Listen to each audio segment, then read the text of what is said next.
Salut tout le monde, c'est TMF. Hier on parlait de l'Olympique de Marseille et de la Ligue des Champions. On va faire la même chose avec le Paris Saint-Germain qui fait son entrée en lice dans la compétition demain. Et on va se poser la question suivante: est-ce que le Paris Saint-Germain peut regagner la Ligue des Champions? C'est une question qui va être très importante parce que finalement, gagner la Ligue des Champions c'était déjà historique pour le Paris Saint-Germain.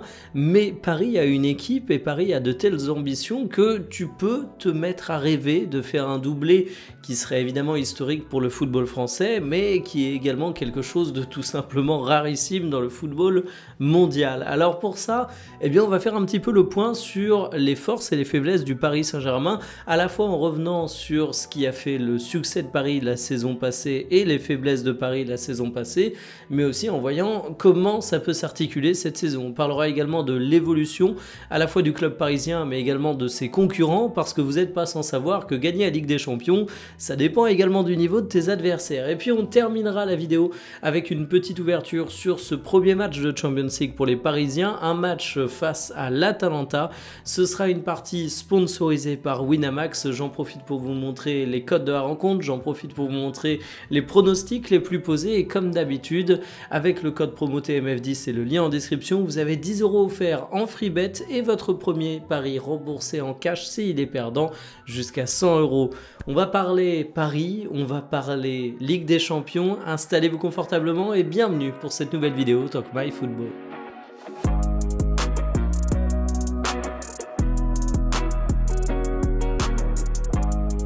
La première force que j'ai envie de mettre en avant pour le Paris Saint-Germain et leur capacité à regagner la Ligue des Champions, c'est leur mental, et ça me paraît ultra important de mettre ça en avant parce que ça a souvent été le truc décrit comme la faiblesse parisienne.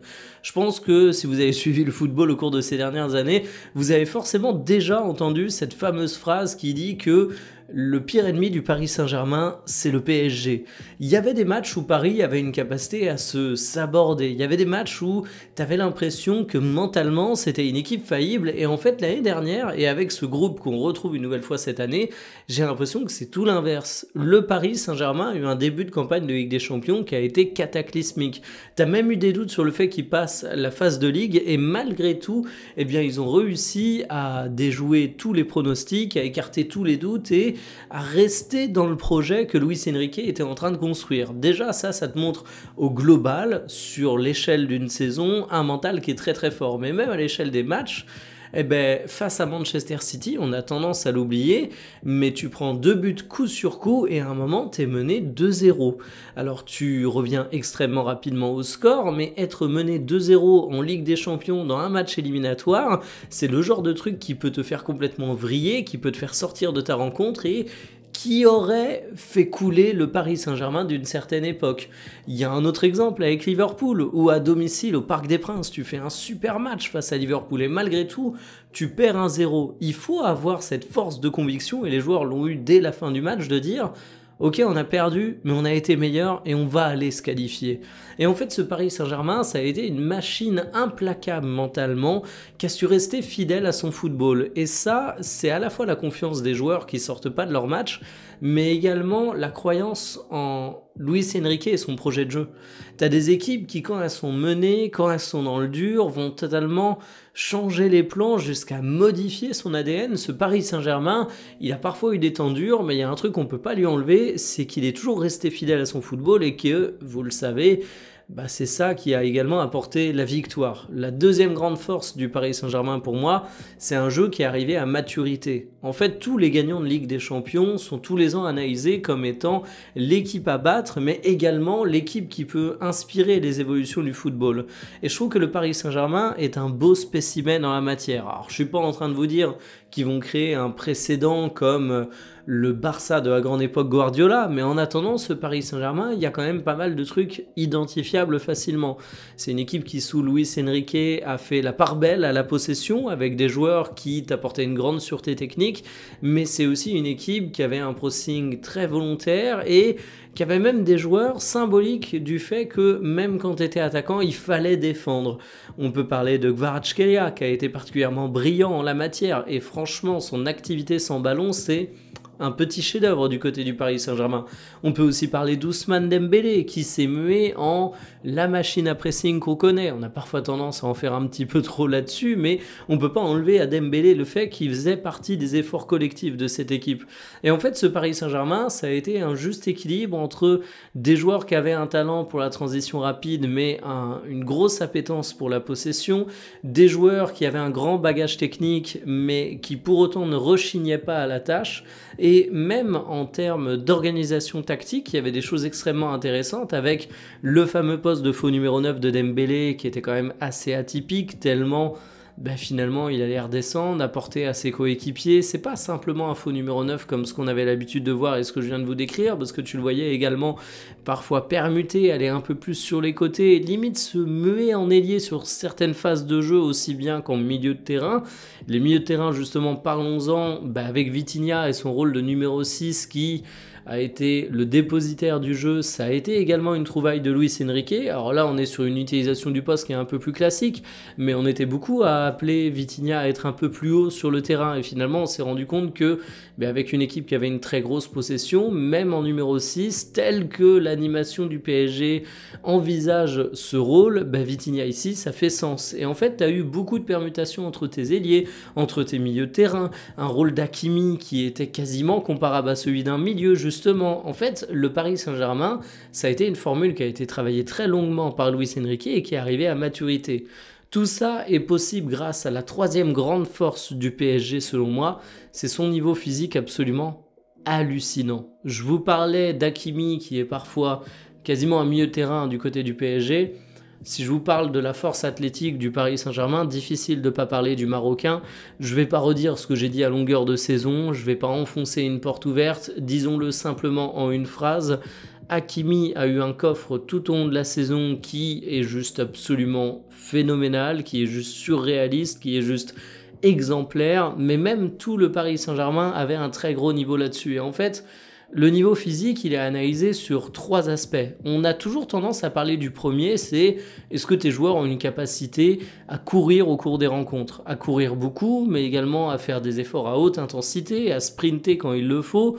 Bon, là-dessus, j'ai pas besoin de vous détailler les forces du Paris Saint-Germain. Mais la capacité physique d'une équipe, ça se retranscrit également à travers 2 points.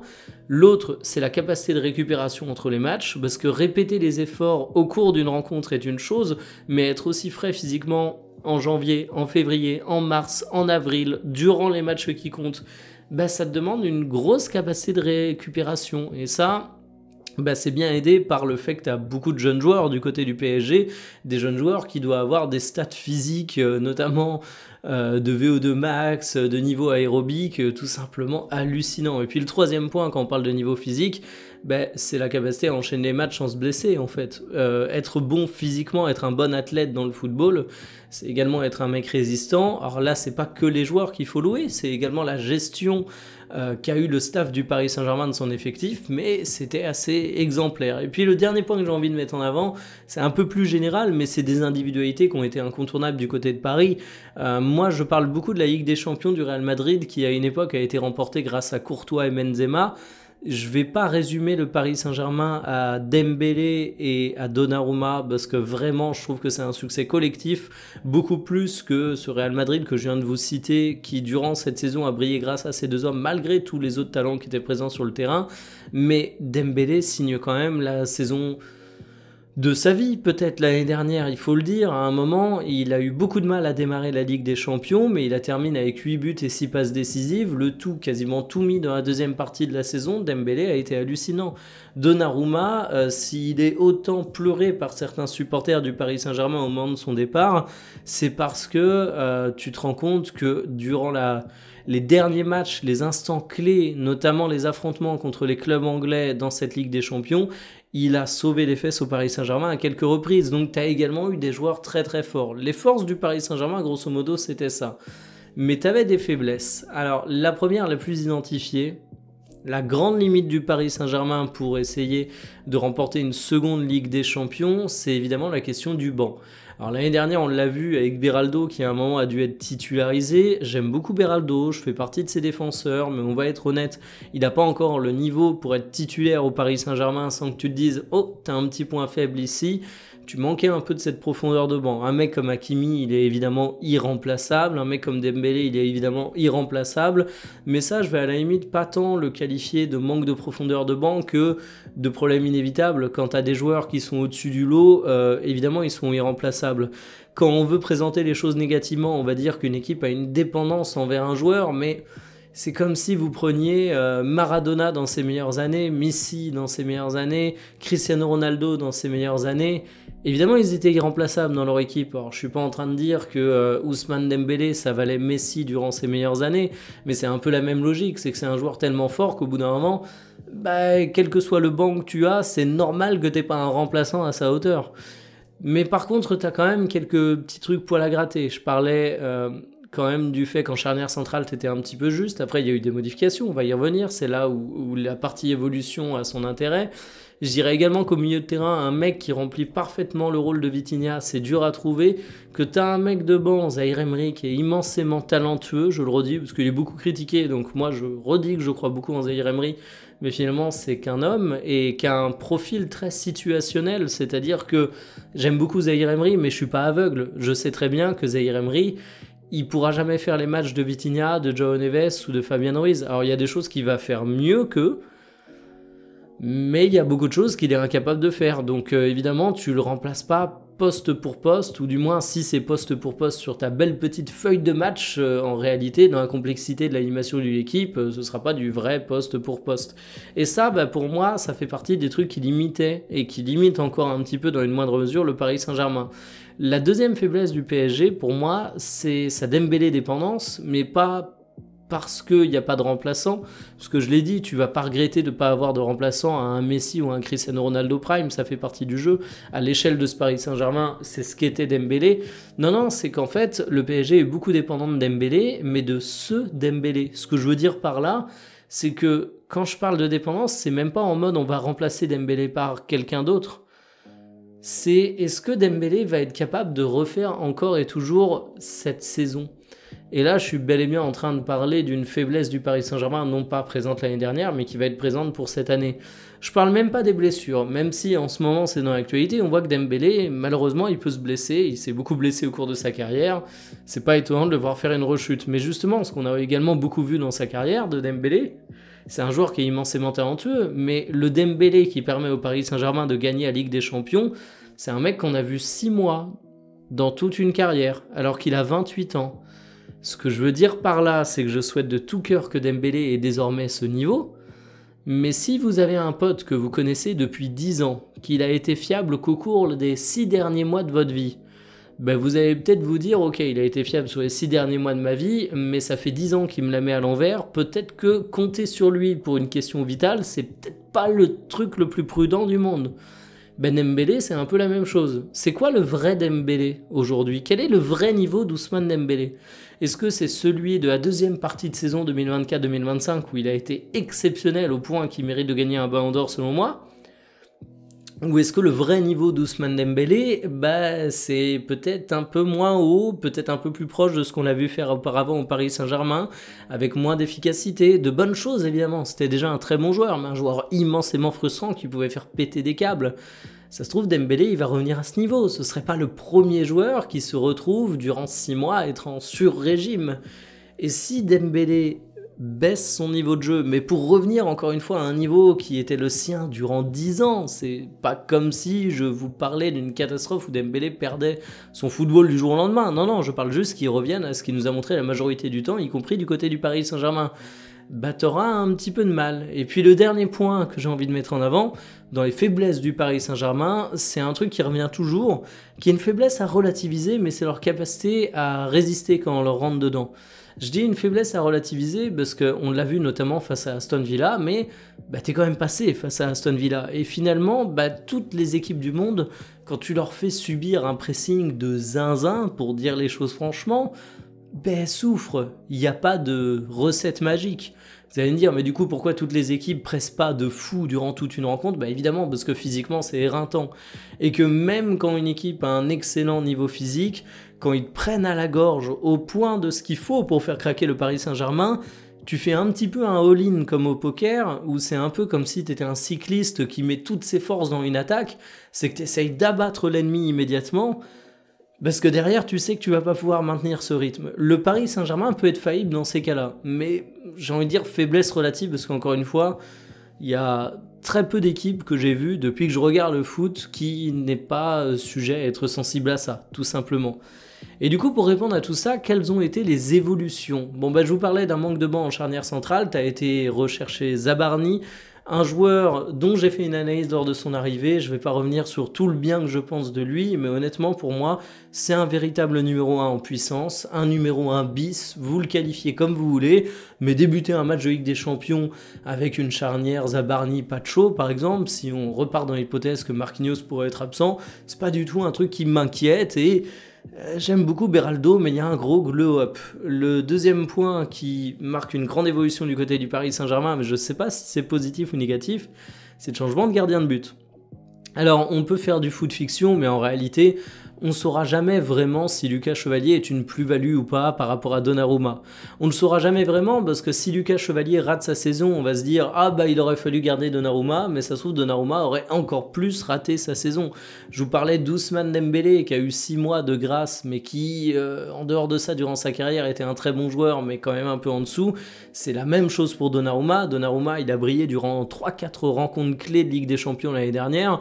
Sur le reste de son passage au Paris Saint-Germain, c'était un excellent gardien, ne me faites pas dire ce que je n'ai pas dit, mais il n'était pas non plus irréprochable de tout reproche. Irréprochable de tout reproche, oui. Et tout à fait. Bravo moi. Donc en fait, il y a un changement de gardien, c'est une évolution notable du côté du Paris Saint-Germain, ça t'ouvre quelques possibilités, quelques boîtes à outils tactiques pour Luis Enrique, qui parfois se contraignait un peu dans ses relances à pas mettre en difficulté Donnarumma, mais ça reste un changement. Et puis le dernier changement, le plus important pour savoir si le Paris Saint-Germain peut regagner ou pas la Ligue des Champions, bah c'est les adversaires. Liverpool, t'es quand même pas passé facilement face à eux, il faut le rappeler. Et quand je regarde Liverpool de cette saison, j'ai l'impression qu'ils sont encore meilleurs. Ils ont été chercher Alexander Isak, ils ont été rechercher Hugo Ekitike, ils ont fait un mercato extrêmement ambitieux où, si tu regardes toutes leurs recrues, tu te dis quand même que ça plaisante pas. On peut parler également d'Arsenal, qui est une grande équipe qui, certes, ne gagne pas, mais au bout d'un moment, eux aussi, ils ont fait des investissements majeurs cet été. C'est pas la première fois, c'est pas la dernière fois, ça finira par payer.